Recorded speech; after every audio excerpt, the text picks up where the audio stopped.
Welcome back to Northwest Favorites, the heart of Portland wrestling.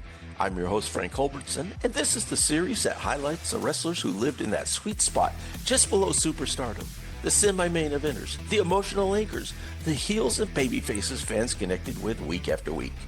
Once again, the material in this episode comes directly from the Encyclopedia of Portland Wrestlers by historian Mike Rogers, and it's available right now on Amazon. Today we're talking about three very different performers. A sharp-tongued heel who talked his way into the territory, a veteran who grew up in front of the Northwest fans, and a gangly big man who couldn't wrestle a lick but could fill a building. We're talking Scotty the Body, Madril, and Tex McKenzie. Scotty the Body entered Portland not through the locker room, but by simply walking in the door.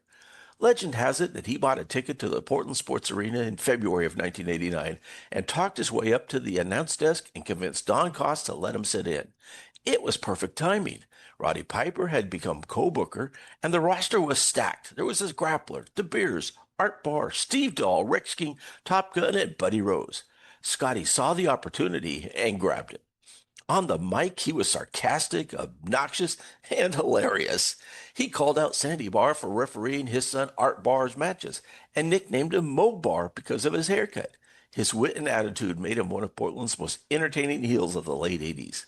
And then, the moment every Portland fan remembers. Cameras caught Scotty picking his nose. And from that night forward, the fans christened him Snotty the Body. Well, Scotty didn't just talk. He produced. He held the Northwest title 3 times, the tag titles 3 times with Top Gun, the Grappler, and Steve Dahl, and he also held the Northwest TV title.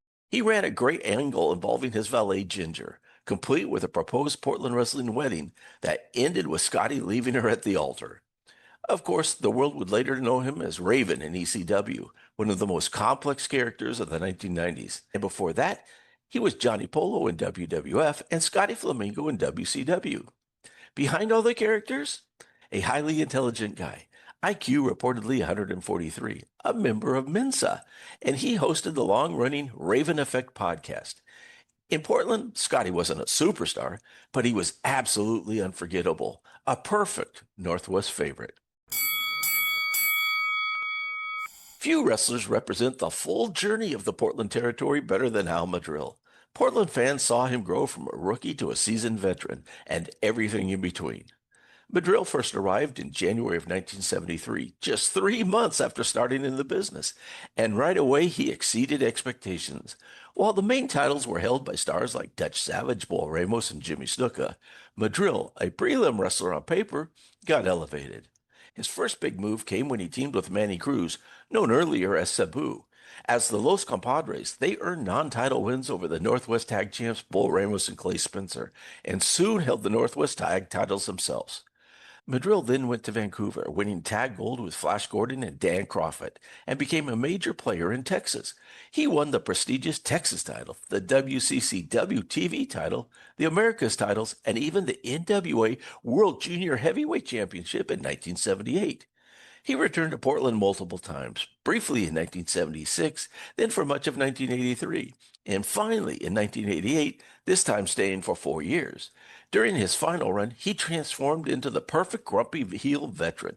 He wasn't fast, he wasn't flashy, but he was smart, a master of psychology, and the fans loved to hate him. His trademark complaint? Whenever Don Owen advertised kids getting free nights, Madril would insist, if those snot-nosed kids are getting in for free, I'm not showing up. He also hosted the Fiesta Garden, a talk segment where he stirred up trouble, poked fun at the baby faces, and stirred the pot like only a veteran can.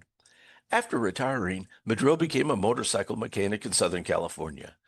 Though he often downplayed his wrestling past, there are accounts of him seeking out footage of his career, proof that some part of him remained proud of the road he traveled. Madril epitomizes the Northwest favorite, a reliable, charismatic, mid to upper card staple who connected with fans for decades. And now, one of wrestling's greatest contradictions, Tex McKenzie, tall, awkward, uncoordinated, and a major draw wherever he went. Tex was born in Edmonds, Washington, and wrestled off and on in the Northwest from the late 1950s through the 1970s. At reunions, the boys would rib him unendingly about his clumsy footwork. They'd joke he was impossible to work with, but they always said the same thing afterwards. Boy, Tex could draw a crowd. He had wins over top names like Gene Kaninsky, Johnny Quinn, and Moose Morosky. Fans loved him. Maybe because he stood out, maybe because he felt authentic, maybe just because he was Tex. His Portland run in 1970, teaming alongside Frankie Lane, included a feud with the Von Steigers and the team of the Claw and Beauregard. But one of his biggest feuds happened in Detroit, where his violent series with the Sheik produced magazine cover photos of McKenzie drenched in blood. After retiring, Tex settled in Washington, designing and building private homes and spending a lot of time on his boat. He passed away in 2001. Now, Tex McKenzie may not have been technically polished, but he was charismatic, beloved, and uniquely Portland, a perfect fit for this series. Three wrestlers, three entirely different styles, three careers that helped define the personality and texture of Portland wrestling. Scotty the Body, Al Madril, Tex McKenzie. They weren't the megastars, but they were the entertainers, agitators, storytellers, and characters fans came to see every week. This has been episode 4 of the Northwest Favorites, the heart of Portland wrestling, the fan favorites and fierce rivals who defined an era. It's based on the Encyclopedia of Portland Wrestlers by historian Mike Rogers. It's available now on Amazon. And I'm your host, Frank Culbertson. Follow on Spotify and Apple Podcasts, and new episodes drop every Friday.